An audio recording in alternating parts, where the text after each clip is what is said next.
আকাশ ফর্সা হয়ে উঠেছে। লোকজনের কোলাহলে প্রাণে তার একটু জল এলো।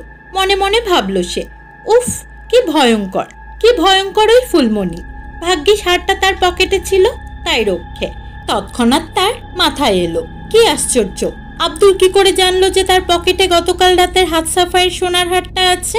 নবারুণ দ্রুত বুঝতে পারল যে সে বোকা বনে গেছে। আব্দুল নিশ্চয়ই তাকে এই হাত সাফাই করতে দেখেছিল, আর সেটাকে বগল দাবা করতে তার এত নাটক আর চালাকি। তার মানে ফুলমণি টুলমণি কি সব গল্প? নবারুণ আর দেরি করল না, সে এক ছুট লাগালো আব্দুলের ঘরের উদ্দেশ্যে। বাড়িটা চিনতে অসুবিধে হলো না। হাসপাতালের পেছনে জরাজীর্ণ একটা বস্তি মতো। কালকের রাতে আসা তো চেনা সেই ঘর। সামনে গিয়ে নবারুণ দেখলো কেউ কোথাও নেই, তবে তক্তপোষটা সেখানেই আছে। ঘরের কোনায় স্টোভটাও আছে, আর মেঝেতে কয়েক টুকরো পোড়া বিড়ি। তার মানে পাখি হাওয়া। নবারুণ একটু অবাক হয়ে গেল এটা দেখে যে ঘরটা বেশ অপরিষ্কার। দেখে মনে হচ্ছে অনেকদিন কেউ এখানে থাকেনি। তবে সেটা নিয়ে সে আর বেশি মাথা ঘামালো না। তার চিন্তা ওই সোনার হার নিয়ে। নবারুণ সারা ঘর তন্ন তন্ন করে খুঁজে দেখলো যদি হারটা পাওয়া যায়। বেশ ভারী ছিল হারটা, কম করে লাখখানেক তো হবে এই বাজারে। শালা এইভাবে চালাকি করে তার কাছ থেকে হারটা নিয়ে গেল। ঘরে খুঁজে না পেয়ে সে রাগে ক্ষোভে রাস্তায় বেরিয়ে পড়ল। আব্দুলকে খুঁজতে খুঁজতে তার চোখ পড়ল একটা খাবারের হোটেলে। উপরে লেখা রশিদের হোটেল। তার মনে পড়ল এই হোটেলেই তো সে খেত। সবে হোটেলটা খুলেছে। নবারুণ গিয়ে সামনের ছেলেটিকে জিজ্ঞেস করলো, এটা কি রশিদ ভাইয়ের হোটেল? ছেলেটি মাথা নেড়ে বলল, হ্যাঁ। নবারুণ জিজ্ঞেস করলো, কোথায় উনি? ভেতর থেকে একটা লোকের গলা পাওয়া গেল, আমি রশিদ, বলুন কি দরকার? নবারুণ মনের রাগটা যতটা সম্ভব ভেতরে চেপে ভারী গলায় বলল, আব্দুলকে চেনেন? চিনতাম বটে, এক সময় যখন আমার এখানে কাজ করত, কিন্তু সে বেটা তো 1 বছর ধরে বেপাত্তা। বউটা আগুনে পুড়ে মরে যাওয়ার পর তারপর থেকে তারও পাত্তা নেই। তা ওর খোঁজ কেন বাবু? নবারুণ রেগে মেগে বলল, বেটা চোর, আমার বউয়ের গলার হারটা ছিনতাই করে এখন পগার পার। আপনি বোধহয় ভুল করছেন বাবু। ওকে তো গত 1 বছর থেকে এ তল্লাটি কেউ দেখেছে বলে তো মনে করতে পারছি না। আর সে কিনা আপনার হার ছিনতাই করবে, তা কখন করেছে?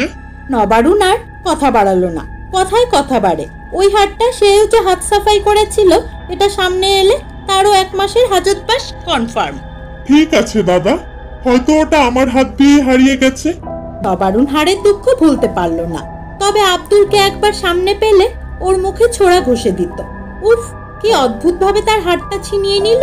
তারপর নিজেকে গালাগাল দিতে দিতে ভাবলো ছিনিয়ে আর নিল কোথায়? সেই তো ওই কালী পেতনিটাকে দিয়ে এসেছে। সেদিনও সে আর বাড়ি যেতে পারলো না। বউয়ের অপারেশন কাল হবে, আজ রাতেও তাকে থাকতে হবে এখানে। কিন্তু নবারুণের হারটা ইসপিস করতে লাগলো ওই সোনার হারটার জন্য। সে আবার তককে তককে থাকতে লাগলো, ওরকম একটা হার পরে যদি কেউ আসে এখানে। কিন্তু আজ তার কপালে ভাগ্যদেবী খুব একটা সুপ্রসন্ন ছিলেন না।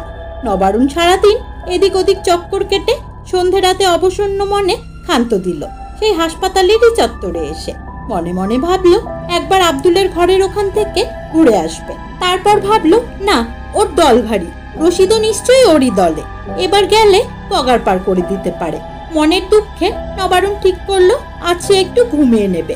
কাল রাতে তো ঘুম হয়নি। ঘুম না হলে তার আবার অম্বলের রোগ হয়। রাতে সে একটা পলিথিন জোগাড় করে তার উপর শুয়ে ঘুমিয়েই পড়েছিল।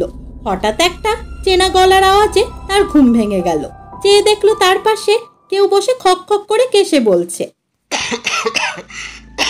মশাই, আমি আব্দুল। কিছু মনে করবেন না কালকের ওই ঘটনার জন্য।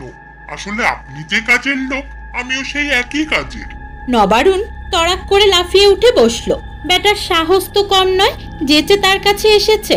নবারুণের মনে হলো ছুরি বের করে দেয় মুখে চালিয়ে, কিন্তু এখানে লোকজন বড্ড বেশি।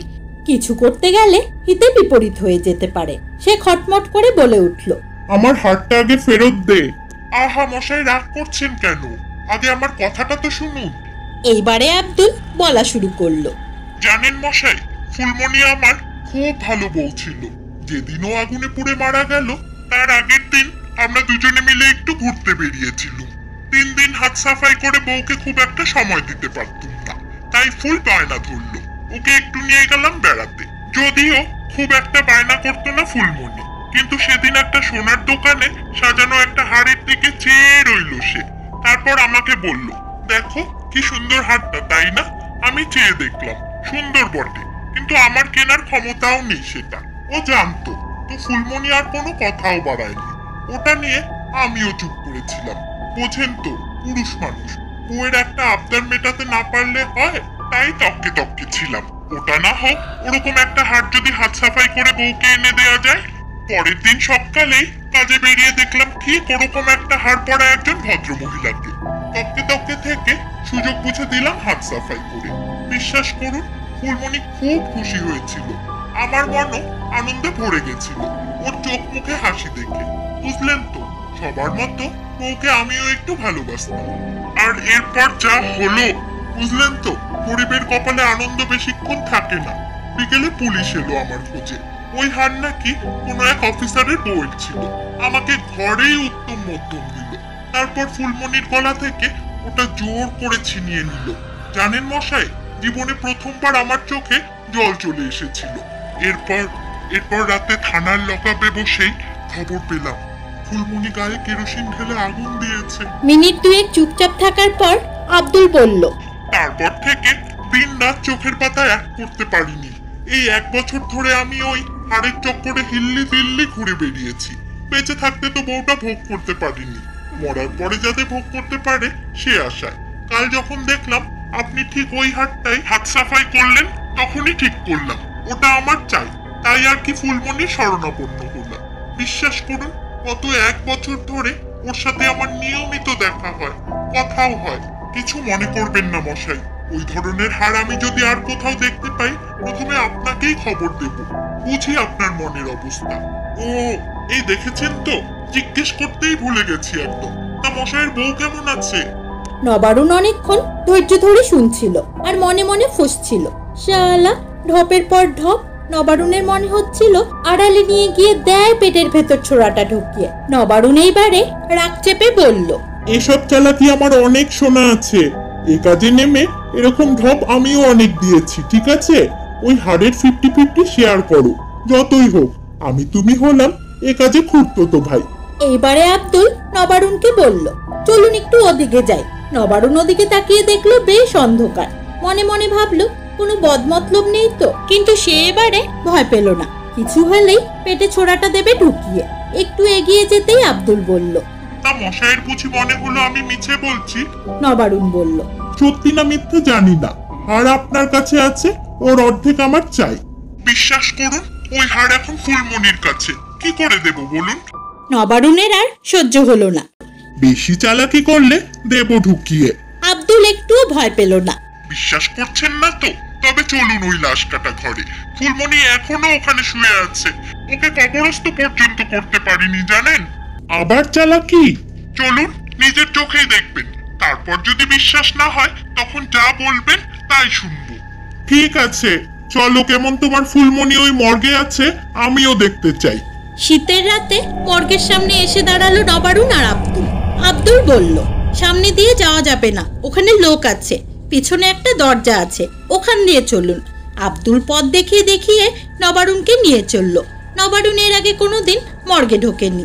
একটা বিচ্ছিরি গন্ধ তার গাটা গুলিয়ে গেল। লাল একটা আলো জ্বলছে, চারিদিকে অনেক খোপ খোপ বাক্সের মতো। সে জানে ওই সবগুলোর মধ্যেই মানুষের মৃতদেহ মাসের পর মাস, বছরের পর বছর ধরে পড়ে আছে। কবেকার বাড়ির লোক আসবে, তারপর তাদের মুক্তি। আব্দুল একটি জায়গায় এসে থেমে গেল। তারপর নবারুণকে কাছে ডেকে বলল, এইটাই খুলুন, দেখবেন আমার ফুলমণি এখানেই শুয়ে আছে গত 1 বছর ধরে। নবারুণ এবার ড্রয়ারটা খুলে চমকে উঠল। কাল রাতের সেই কুচকুচে মুখ, কঙ্কালসার চেহারা আর গলায় সেই সোনার হারটা। তার চিনতে এক ফোঁটাও ভুল হলো না। এই সেই মেয়েটা, কাল যাকে সে এক ঝলক দেখেছিল। গলায় সোনার হারটা বেশ জলজল করছে। নবারুণ ভাবছিল, এ কি করে সম্ভব? মরে গিয়ে হার নিয়ে এখানে শুয়ে।